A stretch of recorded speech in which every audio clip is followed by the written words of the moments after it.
လူကတစ်ခုလိုချင်တစ်ခုစွန့်ရဒါသဘာဝပဲနော်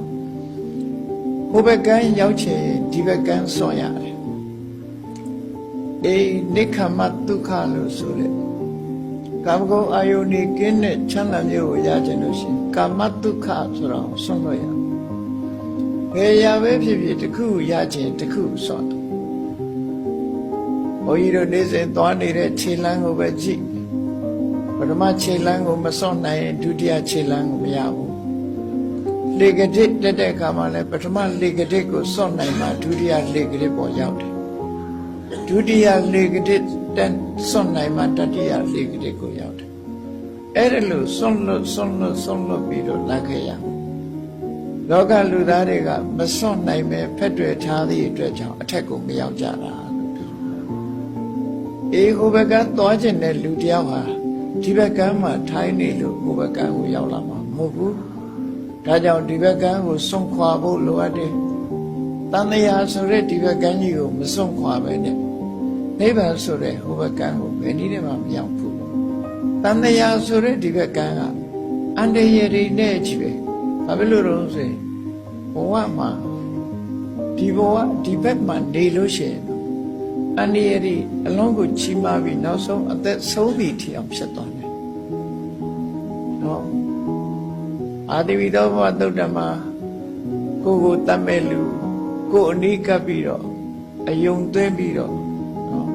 လှုပ်ချန်တပ်ဖြတ်မဲ့ရန်သူဒီဘက်ကမှရှိနေတယ်ကိုနဲ့အတူရှိနေတယ်ကိုဒုက္ခပေးမဲ့အစိတ်ပြင်းထန်တဲ့မွေးကြီးတွေလည်းကိုနဲ့အတူရှိနေတယ်အဲ့ဒီလိုဒီဘက်ကမှကြည့်လိုက်မယ်ဆိုအန္တရာယ်တွေနဲ့ကြီးပဲတို့ရလမ်းမရှိဘူးဒီဘက်က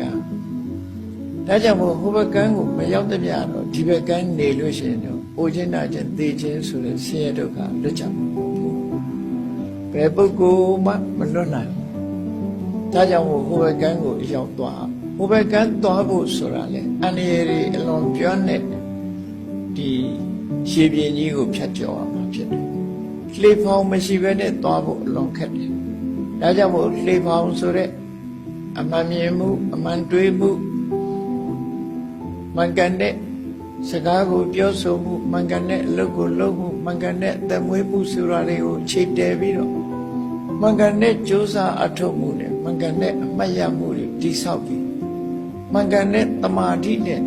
သွားမှဟိုဘက်ကန်းကိုရောက်တယ်ကျယ်ဝန်းလာတဲ့ပင်လယ်ပြင်ကြီးအန္တရာယ်ပြန်းတဲ့ပင်လယ်ပြင်ကြီးကိုလှေဖောင်နဲ့ဖြတ်ကူးလိုက်လို့ဟိုဘက်ကန်းရောက်သွားပြီဆိုလို့ရှိရင်တော့ပါရိမန်တီရန်ခေမန်ဟိုဘက်ကန်းဟာငြိမ်းချမ်းတယ်ဆိုလိုတာကခန္ဓာ၅ပါးရှိနေတာဟာဒီဘက်ကန်းခန္ဓာ၅ပါးအကြောင်းချုပ်လို့အလုံးချုပ်ငြိမ်းသွားတာကဟိုဘက်ကန်းအဲ့တော့ဟိုဘက်ကန်းဆိုတဲ့ဒုက္ခនិရောဓလို့ဆိုတယ်နိဗ္ဗာန်လို့ဆိုတယ်ဟိုဘက်ကန်းကြတော့မှတို့တွေဆင်းရဲဒုက္ခတွေလွတ်မယ်ဆိုတာသိရှိဖို့